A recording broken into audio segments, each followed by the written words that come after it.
Welcome to No Man's an Island, a podcast powered by Men's Therapy Hub, a directory of male therapists for male clients. I'm Dr. Jett Stone, and my guest today is Dr. Shane Kraus, one of the leading clinical psychologists focusing on compulsive sexual behavior and behavioral addictions more broadly. He's a co-author of the recent publication, The Landscape of Pornography Use by Men in the United States, which was put out by the American Institute of Boys and Men.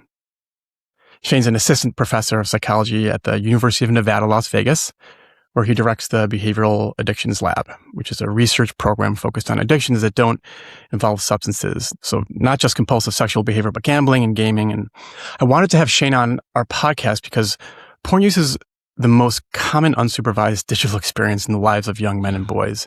And I feel like almost nobody is having an honest conversation about it, or at least we're trying to.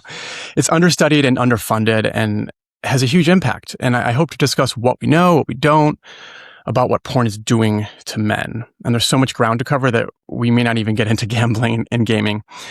Shane, welcome. Thank you for having me. I'm excited. So I did some background on you, and you started in criminology, then forensic psychology. And as an opener to this podcast, we always like to ask, how did you end up where you are studying behavioral disorders? And like you were a member of the World Health Organization work group that defined compulsive sexual behavior as a diagnosis. So walk me through your trajectory. Sure. So thank you. So I went to graduate school, clinical psychology in Bowling Green State University in Bowling Green, Ohio. And I was kind of working in two labs. One was doing work in serious mental illness, and the other one was another lab with Harold Rosenberg on alcohol and doing addictions. And I was seeing, classic substance use, cocaine, alcohol cases. And I started seeing all these men with pornography issues. And I had written one article on pornography in the past. And I went to my old advisor, Harold, and said, hey, what about if we did something on pornography? And he was like, well, I don't really study that, but it's interesting. And he happened to be a world expert in craving, like drug craving. And I said, what if we do a study on porn and craving for porn? And he goes, well, I don't know, let's do it. And we did it. And that was my dissertation. And that study turned out to be really interesting and kind of looking at, in a sense, problematic pornography use. And that study was successful and we published it. And then, of course, that led to me going to Yale as well and doing research there. And I kind of fell into it, but it came through, I'm a psychologist as well. And by men coming in saying, hey, I'm having issues with porn. I can't stop using it even though I want to. And I thought that's really, really fascinating. And this is, going back 2010, 2011. So this is well before, DSM-5 where gambling was, reclassified. So it really kind of was an earlier phase, and gambling got more attention as a quote, a behavioral problem versus pornography, was just not discussed. Yeah. Yes. What's your understanding of why the research field has been so slow here? What's the stigmatization on studying such a common part of human sexual life today?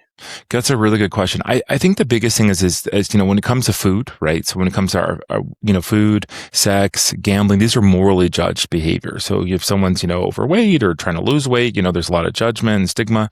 Same thing if people have a gambling issue, if someone has an alcohol problem, they tell their family, oh, we're so sorry, we'll help you. If they say I have a gambling problem, how dare they? They're a terrible person, right? The moral judgment's real. Same thing for sex. It's the stigma and the shame. And I think these are morally heavily judged behaviors. And that just drives a lot of people to not seek treatment, not to get help. But it also, because they're morally judged, Congress, the federal government doesn't really want to fund that kind of research, right? So when someone's dying from fentanyl, obviously we see it right there. But when someone's life is being slowly destroyed by gambling or sexual behavior, it's not as subtle. And because of the moral judgments people might think about, people don't want to fund that in terms of research.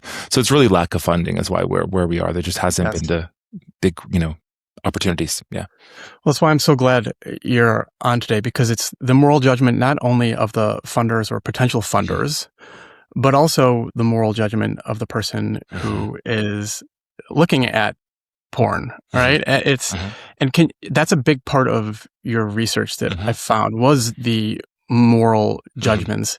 Can you say a little bit more about moral incongruence and religiousness and how that's impacted your findings? Because it's really important. Yeah. And I would say it's an evolving thing. So it goes back to kind of basic things, right? So if you do a behavior, whether it's an addictive behavior, or substance use, pornography, if you do something that kind of causes friction. So like when I do trainings, I'll have people rub their hands really fast and like it's hot, like it's called friction. Well, when you do something that violates your values and let's say it's a religious value, a personal value, it's going to cause friction. And some people ignore that. They push it down, but it keeps causing guilt, shame, these things, right? And that happens true for gambling, lots of other behaviors. But with pornography, we've noticed that this moral incongruence, where often the initial work with Dr. Joshua Grubbs, a colleague of mine, did with Christians and Christianity, found that a lot of Christians were experiencing this kind of friction, and also self-identifying as having a porn issue.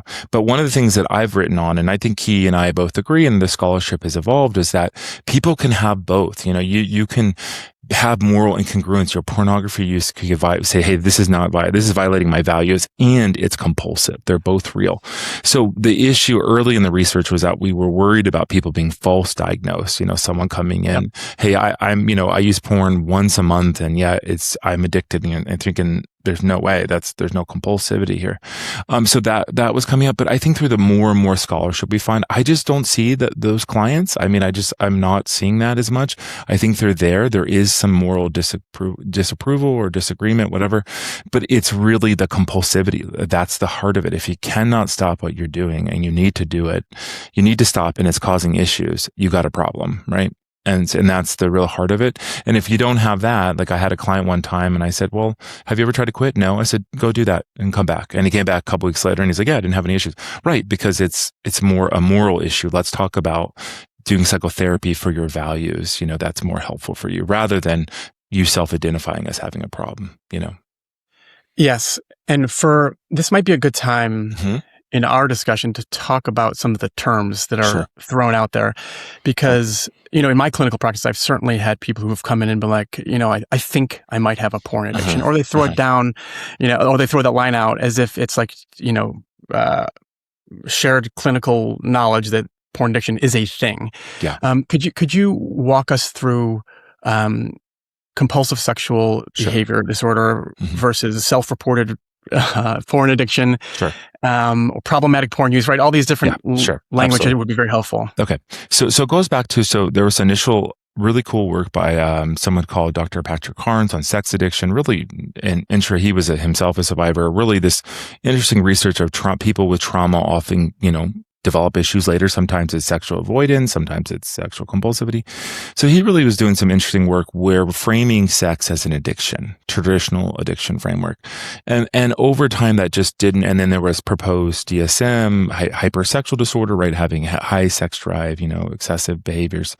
Those never caught on. In a sense, they weren't accepted for the DSM diagnostic manual for the US or the world. And what came through the last 7 or 8 years was compulsive sexual behavior disorder. So this is the framework where it's a compulsion. The reason it's compulsive is that you can't stop doing it even though you want to, right? That's the framework. This is an impulse control disorder in ICD-11. This is an international classification, manual of diseases. And the framework there is using sex or porn, despite having adverse consequences, deriving little pleasure, failed attempts to quit or stop, things like that. That's the hallmark of it, right? Not due to only moral congruence. I'm doing this, it bothers me, I'm distressed. No, that doesn't mean you have a problem. You have to be clinically impaired by the porn, right? Like I said, with pornography, if someone has no trouble quitting, well, they don't have a problem. They might have distress from, hey, this has affected my marriage. Perfect. We can talk about that, but it's not a CSBD, right? So the term problematic pornography use was myself and other people, because porn addiction isn't a diagnosable term in terms of DSM-5 TR, the revision for diagnostic manual for the US, or in ICD-11, it's not a behavioral addiction. It's kind of a broader term to show that you're having issues with porn, unable to stop or quit, things like that. So it's more of a kind of a softer term that's more inclusive, or more encompasses more. And I think right now, people use the term porn addiction. Technically, there isn't a criteria, but you can be diagnosed with CSBD in ICD-11 criteria, and pornography is just one of the behaviors, just like it could be for casual sex or paid sex or, something like that. So, yeah. That's helpful. And one of the things that, is helpful to tease apart, because I know you do you've done some research on the neurobiology of this. Like, how are we distinguishing between what's an addiction under like the addictive category versus impulse control? Like, sometimes that gets a little bit fuzzy. Yeah. So, and again, just remember, there's not been a ton of funding. That Europe is doing a way better job right now in terms of Poland and Germany funding, projects. So we know that, right? So the hallmark, what's similar is the compulsion, right? So addiction, right? The term addiction is from Latin, which means to be enslaved or bound, right? You can't stop. So the hallmarks are a couple things. So you can't stop. It's compulsive, deriving little satisfaction, things like that, failed attempts. Those are similar from both addiction frameworks. The difference with addiction is that you have withdrawal, you have tolerance, you have these other factors, right? And those have not yet been established. There's research on those coming out, and there seems to be people reporting tolerance and withdrawal symptoms related to stopping pornography or sex. But that's still not well established yet. So which is why impulse control, the central features are those compulsions, the difficulty stopping and regulating, but you don't have the tolerance, you don't have the withdrawal, you don't have some of the other stuff, You don't have using sex as coping. So in hypersexual disorder, if we go back in time, using sex as a coping mechanism, well, that's not in either camp yet. But who knows? That could be something that's worth studying. Well, I'm glad we started with sort of like a lay of the land in the language, because that it gets confusing. Yeah. From your standpoint, what has been frustrating to you? I know we've talked about the stigma, but as someone who leads a lab, looking at these things and is interested in the policy work and out there, doing the hard work of talking about this and actually trying to have like genuine conversations without chuckles. Like, what is frustrating to you? What are you noticing out there as this discussion becomes more in the public consciousness? Well, I think it's, having done this for over a decade, and not to date myself, but I feel like, I've been around for a little bit. So, so as someone who's been doing this for a little bit, right? When I first started this, people, I literally, even I was a fellow at Yale, people were like, why is you doing this? Throwing your career away, Shane. But I had a couple amazing mentors at Yale. Mark Vicenza was one of them, Steve Martino. And they're like, no, do what you believe in. We're going to support you. And that was really great. Now though, I keynote medicines, addiction medicine conferences with, thousands of physicians there, psychiatrists, they're all on board. So I don't really get the chuckles anymore. I think the one frustration now is the funding, because I really think these questions around, is it addiction? Is it impulse control disorder? That's a good question, but we kind of need the funding to do fMRI. We kind of need the really good longitudinal. We really need to do good in-depth clinical interviews with youth, men, women, partners, everyone. We got to really spend the money and do the time. And I think we haven't done that yet. So you have a lot of good scholarship that has been built off, like, for example, Joshua Grubbs and I had a big sports betting grant, huge, that one of the largest ever.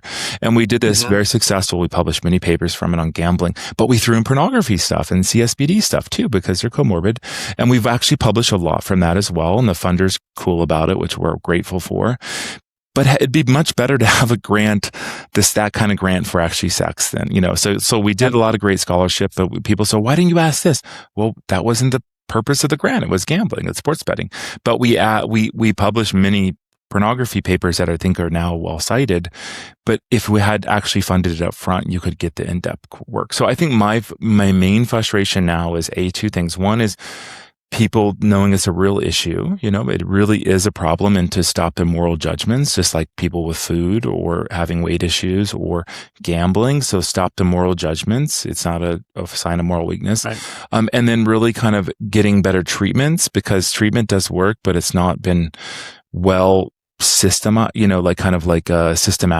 done well. So, CBT works. We can talk about acceptance commitment therapies are helpful, but I'd love to see standardized protocols, things for clinicians around the world to implement. That hasn't been done as it's been done for alcohol and drugs, right? So I think it's those things. I think really it's about funding at this point. I don't believe that people don't believe it anymore. I think we've shifted that. It's been weird to be part of the first part of that, where people, like you said, this is, terrible. This isn't a real thing. And now you have 40 people waiting in line at a conference to ask you questions and, asking for your slides, right? And we've given some of the first talks at these conferences on the topic, and there's no Snickers. It's all like, how do I implement this? The question is now it's the phase 2, which is the treatment, the implementation, the harder things. Yeah. As a therapist, when these issues come into the therapy room, you do look around and there aren't a ton of toolkits to turn to. And I think, in assessment, and you can tell me what you think, I think it really is important to do a deep inquiry on someone's sexual history, and their sort of moral life and what they think about and right and wrong, and the religion, if that's a part of it, because there's a lot of shame in the room, which I'm sure we'll get to here at some point, that makes it so difficult to not just talk about like out in the open to people, but even in the therapy room. I talk to therapists who have such difficulty even inquiring about it, as if they're running afoul of their own, moral compass if they ask about it or something, and it's like we're supposed to be able to talk about everything in the therapy room. And so that's more of a general comment on it, that I'm glad that things are changing and that you're seeing it out there in the field. I want to ask a more specific question here, though. You came out with, and colleagues came out with a recent report in AIBM, American Institute of Boys and Men, and it's that porn use can be linked to negative, neutral, and positive outcomes. Linked, right? Not causal. I'm trying to be careful with language here. And I think I do want to touch on how it can be positively used, because there's a lot of junk out there, a lot of terrible stuff, AI, porn, all that. But there's also like beneficial aspects to it, and it's good to at least touch upon before we dive a little bit more into the potentially negative. Yeah. Sounds good. Yeah. So let me just say this. So, I'm a psychologist like you, and, people often say, why do you study so much of the negatives? And I said, well, because people don't come to treatment to do therapy today. My life is amazing. I mean, imagine if we got to clients came in and like, my marriage is great. My children are thriving. We don't know what to do when that happens. I have a wonderful relationship with my mother, and you're like, that's amazing, right? We don't get that. We get people who are in distress, and that's okay. That's what we do. This is what, the point of being kind of a help seeking, a helper, right? And so it makes sense. So I do think that the literature, including a lot of what I write, is based on helping people who come to clinical practice. So because of that, you have more of that negative look at the negative relationships. Yeah, there are positive things. I think it goes back to values and relationships and functioning. So for couples, a lot of porn use generally doesn't help couples to some degree because it's not used together. If the couples don't have shared values with pornography, if it's used in isolation or secrecy, not so good. But it's interesting. There is, some evidence that for couples, adding some content or something could help spice their relationship, or there's erotic tantric videos and massage videos, and those all sex therapists often give those out or prescribe those or recommend those, right? So yeah, there are also people who I've been blessed to be married for over 20 years. I got married very young, which was the best decision I ever did. But not everybody has a relationship, has access to a partner. And for some people, pornography might be the way that they're able to get those sexual needs met. And I think it's very easy for us, or so for someone who's in a relationship and has access to a loving partner, to make those quick judgments. And so I think we want to balance that. And I think there are some, and I think the report talks about that. And also for some people who are exploring themselves and what they're interested, I think that has a place. I think those are all true, and there could be more research on those.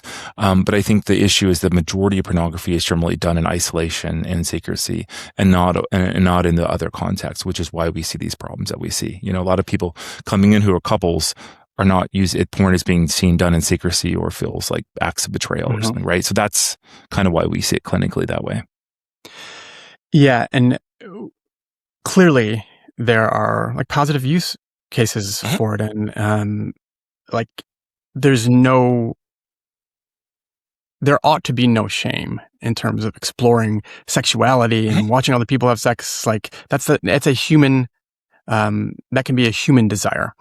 And I think the negative outcomes that you've found in your research and others, colleagues, can you just quickly give us like a brief overlay of like, some of the correlational findings? Because like you said, the research isn't all there, right? But maybe I'll ask it this way. What concerns you the most? You said isolation, secrecy. Yeah. When it comes to the research out there. Yeah, I think it's that. I think it's also depression, anxiety. I think it goes back to, so I always ask people when I see people in practice, why do you do what you do? So if they're in for alcohol, gambling, pornography, it's what's the function of the behavior, right? What are you doing while you do? And what do they get out of it? And what concerns me is when pornography becomes, potentially the coping or the boredom, and they're not enjoying it. It doesn't really satisfy them.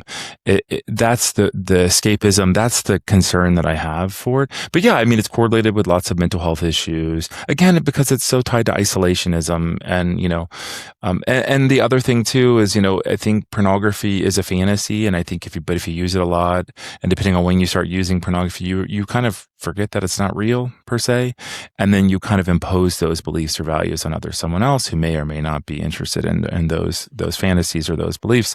So I think that's my concern, is that the report, we see these really young ages of kids, 11, 12 using pornography, which is not good. Just like kids smoking at 12 is not good. Drinking at 12 is not good. So really early use before kids have time to develop healthy sense of self and others, and I think is really problematic. And the pornography today is not the pornography from my days. It's very changed and very different, and in a way that's instant access on their phone, right? But the age is 11, 12 now, and that's like kind of regular use, right? And that really, I think, is alarming, because what does that mean for that young person who develops and perhaps believes things differently about women or men or whatever based on what they see, and then struggles to implement those, and lack of social skills or relationships, with other kids, and that's I think a real concern. It's a concern of mine, because you're right, the isolation of it, and when it's imposed upon a relationship in this really inorganic way. So my co-host of this podcast, Chris Hemmings, his wife Sina is a sexologist, and she made a really good point about the algorithms today, right? Like this isn't the pornography of even just like 5 years ago or 10 years ago, and that it might start somewhere mild, like curious, spicy, or it might begin innocently, and then what the algorithm does, which is this external force that's imposed upon us as people on the internet, but more importantly, young people, young men and boys on the internet. So it's imposed, and it like escalates. So if you might get, put, some mild content, it just escalates and escalates into something that can be extreme. It could be, way out of the bounds of what you were initially there for. And so then the shame you then feel from watching something that was so out there then becomes your own shame to live with. And I just wonder, that's a general comment. I thought it was really important to share with you and your thoughts on it. Yeah. So I would say that, we've been doing some of this work. So Bailey Way, she's going to be seeing Dr. Way. She graduates in May, which is exciting, from the lab. Some of her dissertation work too, we've been publishing as at a really early age of onset of pornography, 11, 12, 13, kind of is related to adult use and higher rates of like more fetish or more kind of extreme pornography. And I think you're getting at a point of escalation. And this hasn't been really well studied yet. But what we know for other behaviors, gambling and or substances, is that people escalate because of tolerance, right? So this goes back to this question of tolerance. So we have a paper under review on tolerance that looks pretty strong, that there is probably evidence of tolerance for pornography, but I think I think people are seeking, more and more, and the algorithms are doing it perfectly. Because what do we know? So if we pause real quick and we think about pornography, if we hook up, men to machines and we look at their arousal, their penis, and we show them softcore pornography, no penetration, just light, terrible music, whatever, men's arousal will stay up a long time. They're super, super interested. Interestingly, hardcore pornography, they get bored after 5 or 10 minutes. It has to change. So people habituate very quickly, particularly men, to porn. So you have to kind of really change it up, the positions, the scenes, the content, because people habituate very quickly. But weirdly, if it's more mild content, it keeps arousal and keeps interest. And I think, but that's not how you make money, right? This is how these algorithms don't work that way, right? That what they want is people seeking more and more content. And that's, I think, one of the big issues. And to go back to the point on the kids, there was a survey, I think it was out of Canada, I'm not sure, but there was one where they looked at asking girls in high school, adolescent girls, and, and I think 60 or 70% were reporting feeling pressured to be choked or, by boys and stuff during their first sexual experiences. And it goes back to that's something that's more of a common popular theme, right? 10 years ago, that really wasn't there. And I think that is absolutely probably being driven by these algorithms and again, if you're starting at 12, by the time you're 17, 4 or 5 years later, you're probably going to be looking at a lot more extreme content. I mean, again, we need more data on that. We don't have the longitudinal data on that, but I would say that other behaviors that have been well studied follow that model. So I don't think pornography is going to be very different, honestly. Yeah. Yeah. As you say that, I'm actually interested in what we do know at this early stage of the game about the gender differences in porn use and in problematic porn use. I don't know if they've just sort of distinguished that, but sure. Yeah. So what we know, boys are more interested. They use more porn. They're more interested in porn. They use it more frequently. They have higher rates of problematic issues, and that starts from adolescent all the way up. Men are always winning the awards here for pornography issues, but I would say women are catching up. So I think the data we're seeing over time from other studies, other countries, is that women's issues are also going up as their uses go up as well. But women are really interesting when we think about CSBD. So if we go broad category, men are more likely to do a lot. So most men will do the porn, and then they'll do casual hookup sex, some kind of sex with someone else, if they're able to do that. Women are actually more likely to have casual partners with other men. If they're heterosexual women, they're actually more likely to do that first, then go to pornography. Pornography is definitely lower on the list, but for men, it's always number one. And then it's porn plus. I always call porn plus because they'll do the porn and then they'll do the prostitutes or sex workers or hookup sex and stuff. So pornography is generally always in the male frame with other activities, but for women, it's often more dyadic, more relationship focus, sex first.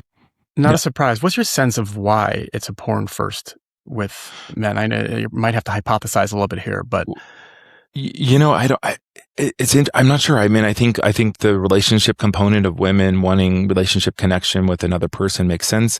I think males start masturbating very young, at a young age. It's often a very solitary behavior, which makes sense. Yep. And it just becomes ingrained and conditioned, and now they have porn. So they're imprinting or, kind of whatever you want to call it, to porn. So rather than using their imagination, right? And things like that. So that's, I think probably why, and I think it's the biology, right? The testosterone that we know is a sex drive, and as you're going through puberty and adolescence, you have lots of hormones, and not both boys and girls are going crazy, but the boys I think are more visually oriented, and I think pornography is just visually stimulating, which makes sense. And now that the average 11-year-old has an iPhone or a smartphone, it's not very surprising that and very few phones are regulated.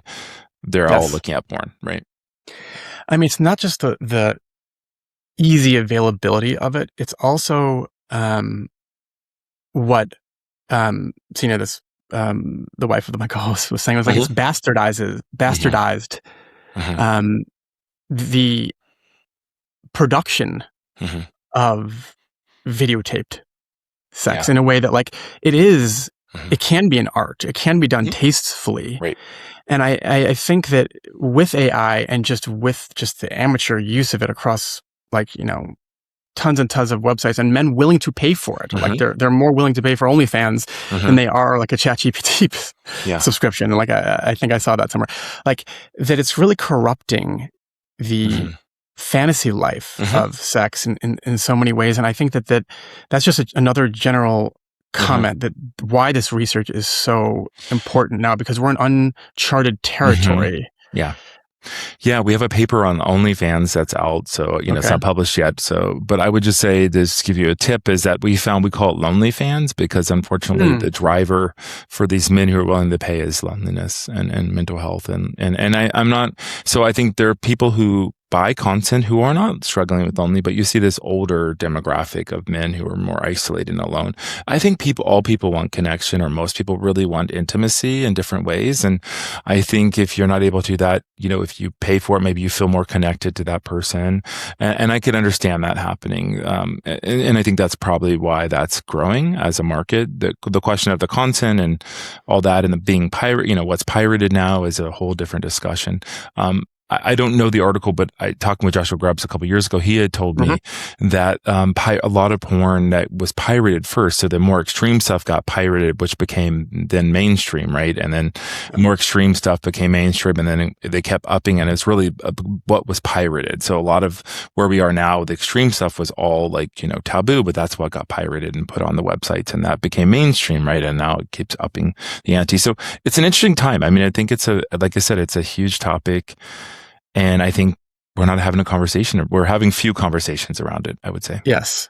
Well, let me add my clinical perspective in the sense, I will meet, let's say, Gen Z men, millennials to early millennials, and that I get the sense when they're like in the relationship formation phase of things and sexual difficulties arise, or even just like general relational difficulties, understanding their partner, oftentimes another woman, it does feel like they grew their sense of how to be with another person in a very isolative state. And I anecdotally feel like, oh my gosh, you were probably just in front of your computer, like understanding what it means to like meet a girl. Whereas, those of, let's say my generation, I'm not like, I'm 41, but like, you sort of had to go out there, and it was a lot of trial and error and a lot of like dealing with friction and you're working through your own shames. And I just felt like,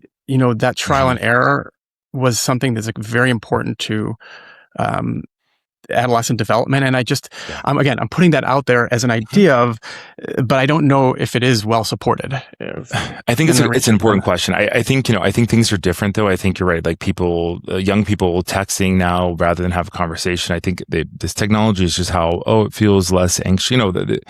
There's lots of stuff on anxiety out there, though. I don't want to get sidetracked, but the reality is how you treat anxiety to make people do what they're supposed to do. Stop avoiding what you're, that makes me anxious. So what? Go do it anyways, right? That's the secret, right? If the more, and your body will habituate and your anxiety comes down. And so, but I think about, I think it was in 7th, 8th grade. I think it was 8th grade or whatever. And I remember I was, very nervous to talk to girls at that age, because I was awkward and I wasn't tall. I didn't grow like a foot until I was like 16, 17, late bloomer, as they say. And I remember my grandpa said, who cares? So I remember I went to a dance and I started asking, and they're like, no, I was asking for dance. I think I got to the 4th one or 5th one, and I got a girl to say yes. And then when I went again, the second time, it was like, yes, right away. And I realized it's like, just who cares? I don't want to dance. You just go down the line. There's 30 of them on the wall. Who cares? And I realized that was an important pivotal. And I think young men today don't see that confidence. They lack in confidence. And what women want is confidence, right? What people want in a partner is confidence, commitment, love, things like that. So I think it's those things. And I think porn is not helping them. It's not a situation where you have to listen to a partner, engage with them, go to dinner and have these relationship skills and be intimate, be connected and be truly interested in what's happening in their life, and they're interested in your life. Well, that's what leads up to, committed relationships and sex and intimacy. It isn't you just show up, right? And everyone wants to have an orgy, right? And I think, but if that's all you see and know, then I think it kind of skews your ability to talk to people. Absolutely. Just that anecdote of the dance is so perfect because I can relate to it. I don't know if they still have. Yeah, I'm not sure. School dances. I think in a lot of places in the U.S. they've maybe like either delay that till, I don't know, high school. But I think there's something to the not knowing, right? Not knowing if the person's going to say yes when you ask them, versus the knowing that comes with porn, right? Like, or at least the assumption of knowing this is how it's done. And you walk into a relationship with that and you fall flat on your face or you get humiliated. And then, we can play the tape forward where that goes with some men, which is, one of the questions I had for you. Like, I know there's not a lot of longitudinal research, over the course, more funding, please. But what distinguishes the kid who develops like a healthy sexuality despite early pornography exposure from the ones who don't, who doesn't, like, this is kind of an open question, but like, do you get where I'm going with that? So Like, there are that's some heavy users who seem to have really healthy sexual lives, and there are some heavy users who really can go down. Exactly. And that's literally one of the things we say in the report. We don't know. So what we don't know, because we know lots of men or young boys use porn or, dabble here and there and turn out to not have any issues. And some people really get in a rabbit hole really quickly at a young age and never get out of the hole. And that's a question of, and that's where longitudinal and also interviewing, like, what happened? And that's kind of what we're trying to understand, like what we know so far is the younger you start, and not just your age when you started, the regular using, like weekly or greater. So you might have seen porn at 14 and then didn't touch it till you're 20. Well, but the person who started at 13 and started regularly looking at porn at 14, that's the predictor of who's going to have a problem. So we know it's not just exposure, it's regular initiation. So that's kind of coming out pretty clear. So I think it makes sense, right? If you're smoking, I was a kid, so I used to 13, 14, trying to get cigarettes and stuff. I was a wild kid, military brat. So, but trying to steal a cigarette from someone is very different than smoking a pack of cigarettes every day at 14 or 15. And I think that is the thing. I think is that regular use of porn really is a predictor. And that's the younger generation. That didn't exist 20 years ago, 25 years ago. You just couldn't really see porn all the time. And so I think we don't know. That's the question. I think it's a really great question that we need more research on. But I would say we know there's some aspects that are more riskier than others. Yeah. Speaking of the risk element of it, I think there's a misconception that I'd love you to debunk, that porn use causes sexual violence, and that's not exactly true from this Landscape report. Actually, I was going to give the finding, but I think you're better suited to maybe explain that, because I think it's a question understandably so, on the minds of all of us. Yeah, I think it goes back to, I think it's this question of, what causes what. And again, we don't have the research. We find this very weak relationship. The question is someone who's predisposed to violence more likely to gravitate toward violence? Again, I don't do a lot of research with sexual offenders, so this is not an area that I'm super knowledgeable on. But the question is we know pornography is related often to sexual offenses too. So it's complicated. I would say that the majority of people who look at pornography, even as young boys, are not going to turn out to be sexually aggressive. I do think my concern though is that they're going to have beliefs towards a partner that may be not realistic. Oh, this is our first date and we should be having sex. And it's like, what, or like expectations around what women's bodies should look like, and maybe that have been shaped by, OnlyFans or AI porn or whatever. And I think those are more likely. I'm more concerned with actually is that than the violence per se. But yeah, I don't know that we have that. I do think that maybe people who have more violent tendencies are drawn to the content because it is there. Whether you want it or not, there is a lot of violent and degrading pornography available. I mean, it's everywhere. So you have to almost try to you have to intentionally try to filter it out almost. And I think that is alarming because, again, to go back to the high school study, when girls are feeling, I think it was 70% feeling pressured by boyfriends to be choked during sex. That to me is alarming, right? That's concerning when they're feeling pressure, but also that's should be a desirable behavior for sex, particularly for adolescents. That seems really alarming to me. So we don't have great knowledge. I wouldn't say we can't dismiss it, but we also can say it's actually causal. I think we need more research, but again, more interviewing, more in-depth understanding people's childhood, what escalated, what would be really helpful. And again, that hasn't happened yet. So, yeah. I work primarily with adults, so I'm not a child psychologist or a developmental psychologists or therapists, but I am curious how, because so much of this is out of the control of parents and even adults. Like addictions, it can feel addictive behavior, compulsive behavior can feel out of control. Like you have no self autonomy in a way over it, and you're governed by something else. And in a way, we are, because these big tech companies. I could go on and on about that, and how. You go on your phone to check email, and next thing you know, you're down an algorithmic rabbit hole. On I know you're sort of dabbling in the policy front as well, and a lot of what I'm hearing is, well, the policy is moving too fast for the research that we have. And I'm like, well, how is that? Like, what is going on with the policy, and why is it so bad that we're putting measures out there? Is it backfiring? Are the policy measures backfiring in some way? Or like, what are we doing? Because it's almost out of our control in some ways. So I would say out of the group on the committee, I'm going to have probably the most strong feelings, but I've been studying it the longest, so I feel like I can say that. So, my perspective is that, I really think we need two things. One is we need to work with the cell phone companies, or who makes the cell phones, right, and the providers, to say that a child, I have a middle schooler, or soon to be middle schooler, who has a flip phone, no smartphone. Really? And I'm coming back to that one. And all his 5 little male buddies are all, their parents, we've all agreed they're all getting a flip phone, and we're all getting the same model. So that's awesome. And that's going to get text and call, and they'll be happy. So, and he's happy, he's fine. But it goes back to, like, I think that, we need to work with providers, or these, Apple and these companies, to really kind of create some kind of restrictions. I do believe in age verification laws. I think we've done them really great stuff. Like here in Nevada, using Nevada, Las Vegas as a point, we have legalized cannabis, we have gambling, we have lots of vices. But if you try to get into a dispensary without your ID, you could be 90 years old in a walker, and they will not let you in. They don't care, and they scan it too. They're going to scan that ID card. Like, if it's not valid, you're out. So I think same thing for gambling. If you're not going to see a 7-year-old sit at a slot machine for more than 30 seconds before that kid's correct. So I think there's reasons these things work. When companies have done online sports betting or gambling, and they have age verification, their profits haven't gone down. They've only gone up. So I think it makes absolutely sense that we should have age verification. I think, but every state's implementing its own laws, which I don't like. We need a federal standard.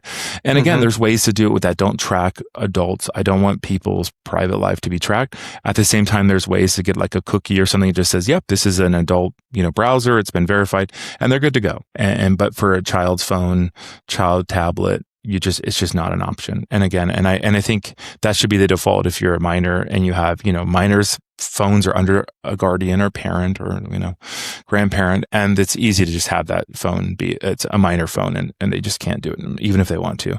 And I think that has to be the standard, because it's just, the rates are way, way too high. And this is the same thing for social media.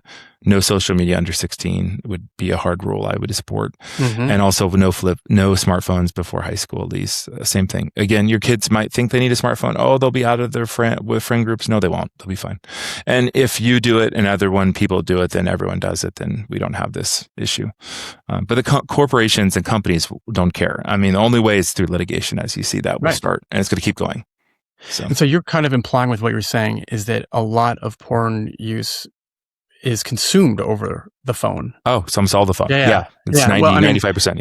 Yeah. Which is crazy, because if you think about it, like, there's phones in schools. And I think I even saw in your report that something like 40% of porn is consumed at Yes. Yeah. school. Is that right? No. So having an elementary, soon to be middle school kiddo, I have a lot of friends who are elementary teachers, and sometimes they know what I do, and then they know I study behavioral stuff, and they're like, I said, "Oh, hey, how's your week?" "Oh, yeah, we caught another 3rd grader, 4th grader on the tablet looking at porn, or showing their friends." And a lot of them have iPhones. And so our Clark County district here in Las Vegas, they actually took away the phones. They have to go in the bags now, because the kids were on TikTok, they're on social media, they're looking at porn. They just couldn't. And now the kids are doing better because there's no phones out. And I just think that it makes sense. Why would you expect, the human brain doesn't develop until you're in young adulthood. Boys, maybe 24, 25, it's probably pretty good. Ladies are about 23, 24, pretty strong for decision making. Why would you expect a 15-year-old to really make informed, great decisions? It's just not. This is why we have laws, right, and rules around age and stuff. So yet we expect a 12-year-old, 13-year-old. My Johnny won't do that. Well, your Johnny is doing that because he's curious, and that makes sense. That's why you don't give Johnny the iPhone. Yeah. Well, I hope to do a follow-up with you in a few years to see how the flip phone thing is going. I have a 9.5-year-old. Well, there's but to be fair, it's it was this or nothing. And I don't want that. Then you won't get a phone. I don't care. And now it's fine. And it plays music. It's fine. But also there's safety issues. You want to make sure. Yeah. Sorry for interrupting you. I was saying, I love your directness, because there's there's a part of you that, is like, just like the dance story, when you're a kid, you're like, I had someone coming to me and I'm like, just change your behavior, just do it differently. And there's something, very endearing about that way of approaching it. Can you say more about your? Well, here's it must the have thing. developed from somewhere. No, because I work a lot with parents and adolescents, and I just tell them, number one, as a parent, you're not best friends with your child because they're a child and you're an adult. That's a little weird. Number two is you have to make the decisions they can't, because just like when I was a kid, I had, military family background and stuff. So, and sometimes I didn't agree with things, but when I got older, I could appreciate them. You need to make decisions they can understand and comprehend. And that's your job. And if the risk for the cell phone or smartphone is too great, which it is because of social media, or you're going to restrict it so they can't have social media and you're going to enforce it, well, that's fine. And it's okay that they're upset with it. Your job is not to have your kid agree with that, that you give them whatever they want. And I think parents today are worried, well, they'll feel isolated, they'll be alone. No, they won't. They'll be fine. It's what we know is when we work with clients and youth, we take their phones away, the smartphones, and they're suddenly sleeping and they don't have anxiety and they don't have the body issues. They don't have the girls with the eating disorders. It's very clear that being online all the time to false and twist, algorithms that are distorting reality to people who don't have the capacity to make informed consent or to understand what's reality. You can ask, if you think 15-year-olds know a lot, ask them how to pay taxes and get their response. I was tell a parent, well, ask your 14-year-old how to make money. And they're like, uh-huh. All right. Well, if they can't give you a logical and adult decision, then why are you asking them to be an adult? And, they're 14. Okay. Yep. So it goes back to, it's hard, but I think that I've treated enough kids and done this work long enough to where this is the only response, because it's not that your kid, you could have the most mature kid in the world, but the algorithms, the social media, they're not interested in your kid. They're interested in selling your kids ads and commercials and making money, right? This is how it works. It's corporate America, that you have to accept that reality, right? Yes, we're the victims of corporate America. Yeah. In a lot of ways. We've talked about sort of the impact on the younger generations a bit here. I work with a lot of grown men who I do talk about porn use, because it's an important part of their lives, not just their sexual lives sometimes. What in these cases where, let's say, I'm going to give you an example, just a total, I'm making it up, right? Okay. Someone comes and it's a very gray case. I think I have an addiction to porn and I'm not really sure. And I watch, whatever, BDSM, whatever it is, like they'll start talking about their porn use. What is a good framework for not just a therapist, but I guess it could be a parent or anyone working in the space of like helping them distinguish what is a real clinical problem versus like what is something that, I'll talk to you about and it isn't not pathology. And it's something like, how can we, I guess, enter that conversation in a way that is compassionate and understanding. Yeah, that's a great point. So a couple things. One, what's the purpose? Like, why do they do it? So for someone who has no other access to intimacy and they're using pornography, that might be so what's the purpose? So I always use an act or a values framework, because everyone's values are different based on religious beliefs. So for some people, pornography is acceptable, or it's part of the, they're okay with it. Fine. Different cultures, subgroups, populations have different use, different values. Fine. Absolutely fine. So I would understand what their values are and go back to, are they living in a way that's in how they want to be, right? So authentically. And for some people, if pornography is not helping them authentically, then let's figure out how to do that. If it isn't a values issue, but it's too much or too problematic, meaning like they're using it more than they want to, like if you're, I had a client who was like going to the parking lot, literally on lunch on their phone to look at porn. And it's like, what are you doing? It's like, I was just bored. It's like, that's not functional. That's not working. Right. So it goes back to those things. I think looking, like we talked about the compulsivity, the struggling to stop or quit. I think understanding that, I think those are the conversations you want to have. I think with younger people, we have the conversations around your values as parents, why you think, why my concern, and I've talked to young people, is that if you're looking at a lot of pornography that's adult content, that's like you said, BDSM or something, that may not relate to the partner that you want to be with. Like, so again, you could look at BDSM pornography and not have, that doesn't mean it's CSPD, but if that's the only porn you can get or the only arousal pattern you can find at all, well, that's going to make it probably very difficult to have relationships with most people, because most people are not, that's not going to be their primary or only arousal, strategy, right? Yes. So again, there are people who can do that, once a month, they spice it up at once a month. Cool. But then they have good old fashioned, just regular, what you call vanilla sex or whatever, right? And that's great. That's fine. But the issue is when you lose the flexibility to be able to work with when your preferences get too narrow and too extreme, that's where the issues come in. And that's the issue with pornography, is that now it's not really vanilla. It's so extreme and so specific. And with AI, we haven't talked about that, but AI porn, we haven't published on that yet. We're going to start we want to collect new data, but I think my issue is just to get so niched and so focused that I think it's going to also lead to potentially more fetishistic kind of stuff. And that's the problem with that, is that you become only aroused in a certain way, and that's not really functional, right? If that makes sense, So, yeah. It's a bigger discussion we're not going to have time for, but how does the extreme nature and almost like outside, and with AI, it's almost like beyond something you would ever even see in actual real life. How does that change the dopaminergic system of the brain, if at all? Because I know the dopamine is thrown out there. I mean, I'm throwing a question at you that you could probably spend 2 hours responding to, but like how does it change it? We know, so we know porn, you get some dopamine hit. So we don't know that. That's a really good question. I mean, has anyone done fMRI research or brain, research on looking at like, if I actually customize this porn to really your big preference, how does your brain light up compared to like just, some random stuff, right?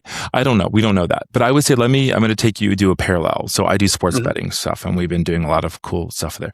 And my concerns with sports betting right now, and why we're seeing a lot of issues with, not just is because it's gambling, sports betting is gambling, is that it's so customized, right? You can do everything. You can do a parlay. You can do your team, your player, the time. And what we know is that the more customization, the more people get into rabbit holes. And I think pornography is the same way. The more you can customize it, the more extreme, whatever, it's going to make it more unrealistic. And the issue is that, your partner might be beautiful and lovely, but they're not going to be that customized. They're not a robot. You can't make them say what you want and all these things. And so people get used to this pornography or this content that they have so much control over, if that makes sense. Yeah. But that's not the real world. To be in a relationship, you got to compromise on everything, like compromise, right? You both feel like, well, we both didn't get what we want, but no one won. Yay, it was a success, right? That's life, right? And that's complicated, but that's also awesome, because just because you won it doesn't mean you should have it, right? I always remember Jurassic Park, right? Just because you could, did you think that, should you have built the dinosaurs? And I think it's the same thing, right? Just because you can get super content pornography, is that a good thing? Because what if as a young person, you finally meet this amazing partner who's awesome, but they're not all these like really niche things, and suddenly you're not able to connect with them sexually or emotionally and mentally? I think that's a reality, right? Because you've gotten so enforced in this very, cartoonish thing with pornography. There's a lot of that going on with pornography. Which is why your research comes in a really important time, as AI starts to really, compromise our society and our biologies. So there's so many parallels there. I mean, you talked about gambling, sports betting. I think of it a lot like ultra processed food, right? It's a version of a food that doesn't exist, right? In the natural world, just like it's a version of sex that doesn't really exist in the natural world. And it preys, maybe another similarity there with sports gambling is that it preys on vulnerable populations, both as people who are in the videos and people who consume them a lot of the times. I know you've done some research on that. And it's interesting because sports betting does too, right? Like I was listening to something where, people bet on sports like, a minor league basketball game. Yeah. A parlay of who's going to score the first point of some there's niche sports, and it also creates corruption too, because then absolutely. those people who are playing in that game, in a semi-pro game, are more likely to take a bribe because, so I mean, it's just a mess, and I think you're on the forefront of it. Thank you. Yeah, it's one of those things that, again, goes back to like in sports betting, I think it should be there, but we're really finding problems with when people, so with sports betting, when people are betting, they're drinking, like we published they drink a lot, they have more impulsive, they're doing, taking a lot of risk. Well, you probably shouldn't be sending them 400 ads, live ads during the games to parlays. Just cut off the live betting. I mean, and let people just watch the game. I went to Legion Stadium for a football game a while ago, and the people at Legion Stadium, it's amazing. And you're sitting and like, wow. But people you should say who plays there. So it's a Raider. I was in. It was not the Raiders, but it was amazing. I was UNLV had a team, so UNLV was playing. It was an amazing game. But people are on their phone betting on, and I'm like, we're in Allegiance. This is the coolest thing ever, and they're not in the moment. They're on their phone betting, and I think so. This is where like I personally, and my research is focused on really restricting or cutting off live betting and parlays while the game, because people are not making good decisions. But you can still bet ahead of time. Porn's the same way. I think there has to be some, or know that the risk factors of the customization, the more you go down the rabbit hole, the more you might really struggle to have reality, because people are real, and people are real in all their gritty and their good and their bad and everything. And that's what makes humans awesome, is that you never know. And that's what makes, relationships so cool. But you can't control everything. But for men, I think, who want control, who are insecure, who are struggling with isolation, who want the perfect, person, that's not real. There is no perfect person, right? And that's where I think porn and the companies, Meta, all of them, they're all going to start making robots and all these things, because they know there's money to be made, and not to, but we need to heal them in and get them out of that, not let them just be lost to this, software. And before we end in a little bit here, I want to just rewind a bit back in terms of working with people who are sort of dealing with what they might think is porn addiction or potentially CSBD. And you talked about what's the function of it, and how is it effective for them? How is it ineffective for them? That's another way of saying that. What, as part of that, it's important to know like motivation. And what's interesting is when I do inquiries around like porn use in my work, it's always like, it's very difficult outside of like stress or there's some utilitarian reason, it makes me feel better. And then I, whatever, curiosity, like, is there more to that? Because there's deeper longings there. Yeah. I mean, I think, for some people it's just, excitement, boredom. I mean, again, it doesn't mean it's always a bad thing, but there's different motives, I think. But I do think the longing, the intimacy, the loneliness, I think that's going to be something we're seeing, is that loneliness, because I think it's driving. And I think we're seeing an epidemic of male loneliness, men who don't have close male friendships, right? That's really big. And, versus, I'm blessed to have several very close friends, very, very close friends and relationships that matter. I mean, I think men need their best friends. And I think that's not happening for younger people today. And that's a problem, and I think porn is kind of filling in for that. Yeah, I do think that rests at the base of it, connectedness. It's not even just connectedness with a romantic partner. It's just feeling like you have solid relationships. So there's a question that we always ask our guests on this show, and it's the magic wand question, or as Chris would say, the keys to the vault. Like, if you could implement a policy, and you start to touch on it with phones, like if you could narrow it down to the biggest impact, maybe in a focused way, and you had all the money in the world to do it, would it be the flip phone things, or is there something else that you'd well, I would implement, I mean, I don't know that you could, mandate like, 15-year-olds have flip phone, but I would really implement the main phone providers, for what is it, for iPhones, droids, all that. I think they have the technology, they have the abilities. We know this to actually really create minor plans and really block and restrict. It's not hard to do. I would really want legislation to do that. I think they know that that's coming. I can just tell you that from conversations I had with different people in the industry, they're working on it. I know Apple is working on something right now. They're trying to figure that out because they know the lawsuits are coming, and they got to own those, just like Meta's, they got tons of them. Well, the algorithms are there. They did their own internal homework. They know what they're doing. And that homework's going to sync them. All those reports are going to sync them. So I think I would love to see that. But then also I'd love to see, the biggest thing I really want to see is a federal oversight where, of a committee for online, behavioral things, a federal agency that can do gambling and, pornography and all these things that can actually provide federal oversight for statutes, but also funding. I think we need to understand its effects on kids and mental health and young people. And again, we want to make sure we don't assume, like you said, that most people, I don't think everyone has an issue with this. I think some people use pornography, in a way that works for them, and that's okay. But I think for kids, it's absolutely unacceptable. And it's happening a lot. That's the group I think that has a lot of frequency and a use, and that worries me. That troubles me. And I think that has to be studied and treated. And I think we're going to have more men and women down the road going into treatment, because some of the students I work with now are new psychologists in private practice or where they're out in the community, and they're seeing 19, 20-year-old men who are having really profound relationship issues, arousal issues, and they started using porn at 11, consistently at 11. And that's something that 20 years ago I didn't see. I never saw that. That didn't exist. That's the reality now. So. Yep. The earlier use is really a problem. Yeah. I will end, but I actually do want to leave with a question of if there's someone out there who's listening, and there probably is, who's, let's say, an adult, somewhere in the range of 18 to 100, and they really want to quit, regardless of whether they can meet the criteria of CSBD or not, or whether they think it's an issue, and they just want to quit. They don't like values-wise, as you said, how it's become a part of their life. What's something that you've seen out there? I'm not trying, I know there's no panacea. I'm not trying to make you give me a whole treatment plan here, but what's something out there that you feel that will, you'll get mileage out of that if you try?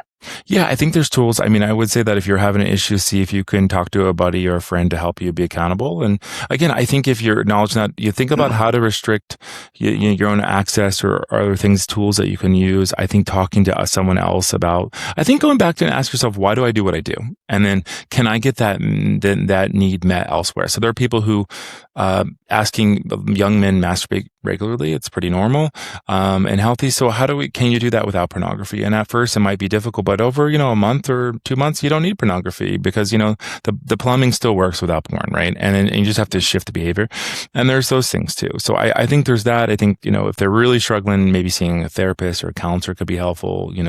There are groups out there but I think a lot of people can really make big changes. They just got to say, is this worth it to me? Is this behavior making me feel the way I want to feel about myself? And the answer is no, then shift it. But it's saying, I'm going to be only abstinent. Well, that's probably not going to work. So maybe masturbation. If they have a partner, re-engaging in sexual intimacy, because often the partners, if you're using a lot of porn, you're not really engaged with your partner. So I think all those things are out there. I think there's plenty of tools, but I think beating yourself up and feeling guilty doesn't solve anything. It just keeps it's called a shame cycle or spiral, and it just makes it worse. But acknowledging you have an issue and then, move on and try to figure out how else to live your life. But also change your habits, right? Habits take 30, 60 days to change. It's going to take a while, Well, I think speaking to that shame piece is a nice way to end our conversation. Where can listeners out there find you and your work and your colleagues? Yeah, so I have the behavioral addiction. If you look at UNLV Behavioral Addictions Lab, I'm there. I think I'm on Twitter. I forgot the name of it, but I'm on them somewhere. We post a lot of our research articles. But yeah, and my email's available if people want to find me. I'm pretty accessible. But yeah, we're doing the work out there. We're always doing different things on this topic, and I'm excited to continue this work. It's just, like I said, it is a little weird to be now considered kind of a leader. When I started, it was such a small field, and now there's all these brilliant young people behind me. But I'm very grateful for the success. So.